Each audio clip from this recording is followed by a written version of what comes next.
वापस चेंज हो गया। 50 साल भारतीय जनता पार्टी में अपना जितना कर्तव्य है वो निभाने के बाद चंद्र मोहन शर्मा इन्होंने भारतीय जनता पार्टी का दामन छोड़ दिया और अब ये जम्मू ईस्ट की तरफ से इलेक्शंस में कंटेस्ट करने वाले हैं। नमस्कार, आप लोगों का स्वागत है द अर्थ न्यूज़ में। मैं हूं साक्षी साहनी और इस वक्त मेरे साथ एडवोकेट चंद्र मोहन शर्मा जो हैं वो इस वक्त मौजूद हैं। इनसे बातचीत करेंगे और जानेंगे कि क्या है इनके मन के विचार। सर, सबसे पहले तो ये कि 50 साल आपने एक पार्टी में दिए, ऐसा क्या हो गया और क्या आपको दिखा जिसकी वजह से आपको पार्टी का दामन छोड़ना पड़ा, वो भी 50 साल के बाद?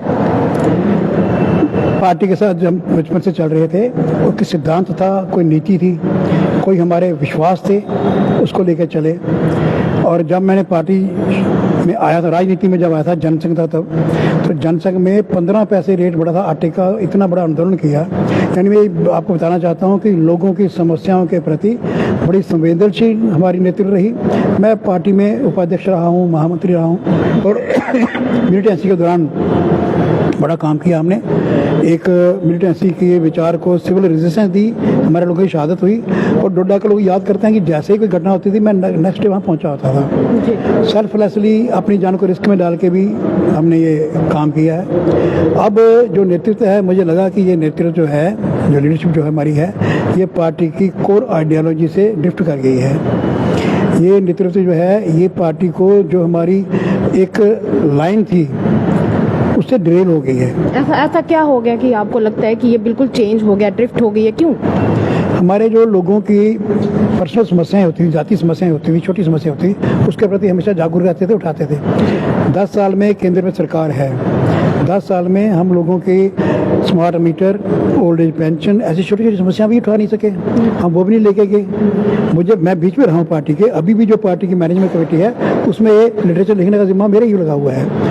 तो ये देखते हुए, सब बात उनके नोटिस में लाते हुए, केंद्र सरकार के साथ बात करने की हिम्मत किसी की नहीं है। उनसे बात नहीं करते, उनके कान तक बात नहीं पहुंचाते। प्रधानमंत्री जब नहीं बने थे मोदी जी, तो 2014 में स्टेडियम में आए थे जी।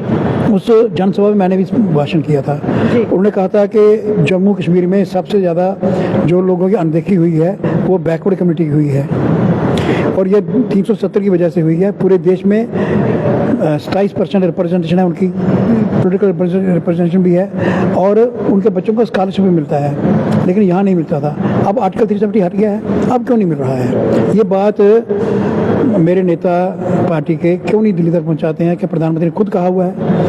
आज क्या हुआ कि बैकवर्ड कम्युनिटी के लोगों के बच्चों को वजीफा मिलता था, इसलिए मिलता था कि जो ट्रेडिशनल काम था उनका, बर्तन बनाना, लोहार का, तरखान का काम जो है, अब बच्चे छोड़ना चाहते हैं तो उनको पढ़ने का मौका मिलना चाहिए। तो 3000 रुपया पर मंथ उनको स्कॉलरशिप मिलता था बैकवर्ड कम्युनिटी के बच्चों को, अचानक बंद हो गया। ये लोग गए शीतल नंदा जी के पास, उन्होंने कहा कि केंद्र सरकार पैसा नहीं दे रही है। अगर केंद्र सरकार पैसा नहीं दे रही है तो बीजेपी की स्थानीय नेताओं को उनका कर्तव्य बनता था कि उनके नोटिस में लाएं कि आप जो पैसा आपने अपने हिस्से का देना है, स्टेट का हिस्सा देना है, तो बच्चों को तो मिलना चाहिए। बच्चों के साथ बेइंसाफी होनी नहीं चाहिए। जितनी बीजेपी योजनाएं हैं, हमारी कॉर्पोरेशन भी रही, हमने कोई नई ग्राउंड नहीं बनाई बच्चों के खेलने के लिए। एक परेड है, एक स्टेडियम है, आप परेड में या स्टेडियम में जाके देखिए, जगह नहीं होती बच्चों को खेलने के लिए, इतनी टीमें हैं। क्या जम्मू में 4 हम वो नहीं बना सकते थे?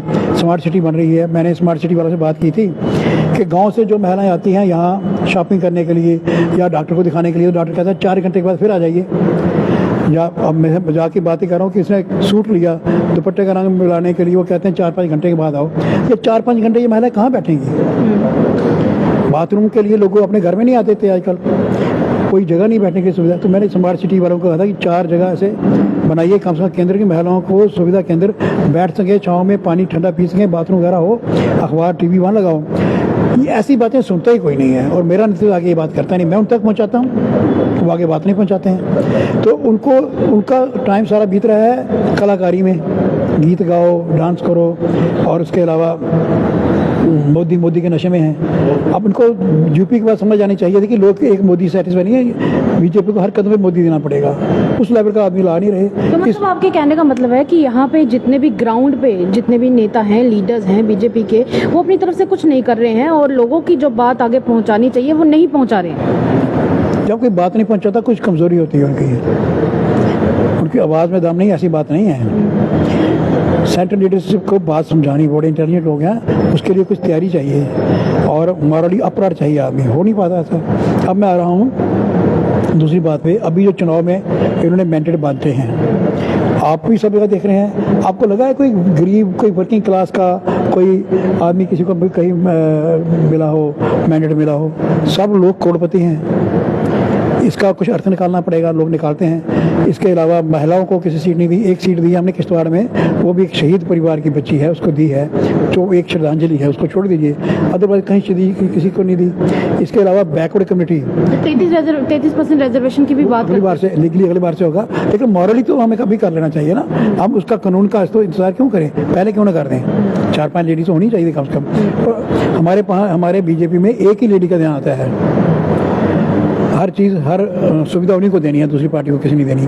तो उनको भी इस बार उनके हस्बैंड को दे दी, बाकी रह गए पीछे। तो किसी लेडी को रिप्रेजेंट नहीं, पार्टी का तो ढेर लगा रहता है महिलाओं का, पढ़ी लिखी महिलाएं हैं, अच्छी जानकार महिलाएं हैं, उनको नहीं दी। बैकवर्ड कमेटी का कोई नहीं आया, हालांकि हम बैकवर्ड को भी देने की बात कर रहे हैं। ये बैकवर्ड वो लोग हैं जिन्होंने कृषि के अलावा, दूसरा नंबर ये स्ट्रेंथ है, जो सेल्फ एम्प्लॉयड लोग हैं, गवर्नमेंट से कुछ नहीं मांगते। इनकी कारीगरी के कारण ही पूरी दुनिया को सोने की चिड़िया कहा जाता था।